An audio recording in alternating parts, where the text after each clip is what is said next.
اللہ تعالیٰ نے تنبیہ کے انداز کے اندر حضرت انسان کی اس فطرت کو بیان بھی فرمایا اور اس کو جھنجھوڑ کر کے کہا کہ تیرا ان دنیا کی بھول بھلائیوں میں کھو جانا مقصد نہیں تھا، تیرا مقصد اپنے مالک کی رضا جوئی اور اس کے قرب کی تلاش تھی۔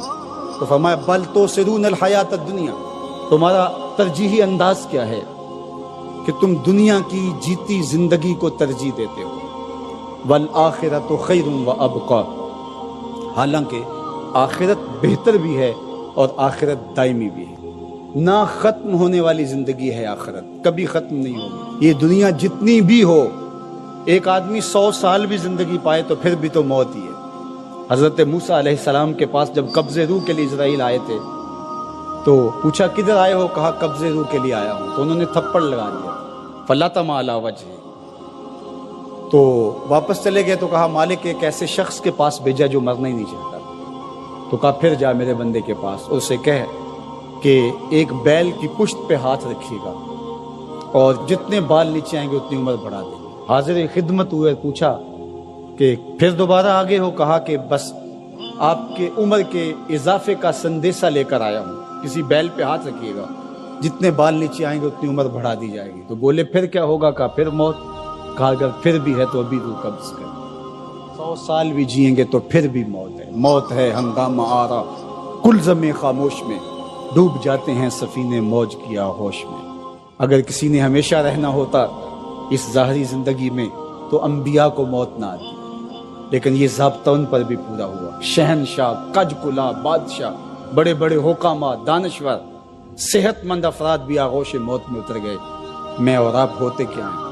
ہم تو ایک ایسا جرثومہ جو خوردبین سے بھی پورا دکھائی نہیں دیتا، اس نے پوری دنیا کو ہلا کے رکھ دیا۔ انسان ذرا دیکھ تو ہے کیا؟ وما یعلم جنود ربک الا ھو، اللہ کے لشکروں کو تو جانتا ہی نہیں ہے کہ اس کے لشکر کیسے۔ وہ لنگڑے مچھر سے نمرود کے تکبر کو خاک میں ملانا جانتا ہے، وہ ابابیلوں سے ہاتھی مروانا جانتا ہے، وہ کرونا وائرس سے پوری دنیا کا نظام معطل کرنا جانتا ہے، اس کے لیے کوئی مشکل نہیں ہے۔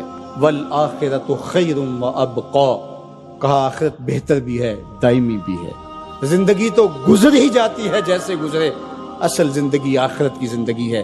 خندق کھودتے صحابہ پر پیار آیا تو یہی کہا اللہ زندگی وہی ہے جو آخرت کی زندگی ہے، میرے انصار کو بھی بخش دے، میرے مہاجروں کو بھی بخش دے۔ یہ زندگی اچھی بنا لیں، میں نہیں آپ کو روکتا، گھر بھی اچھا بنا لیں، گاڑی بھی آپ کے پاس اچھی ہونی چاہیے، اچھا کھائیں اچھا پہنے، بالکل نہیں روکتا، شریعت بھی منع نہیں کرتی، لیکن یہ چیزیں اگر آخرت کے سودے پر ہوں، آخرت کو برباد کر کے حاصل کی جائیں تو یہ خسارے کا سودا ہے۔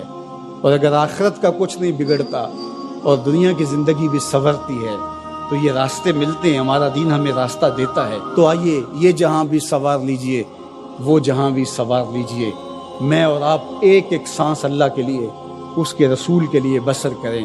ہم جیے تو اس کے لیے، ہم مرے تو اس کے لیے۔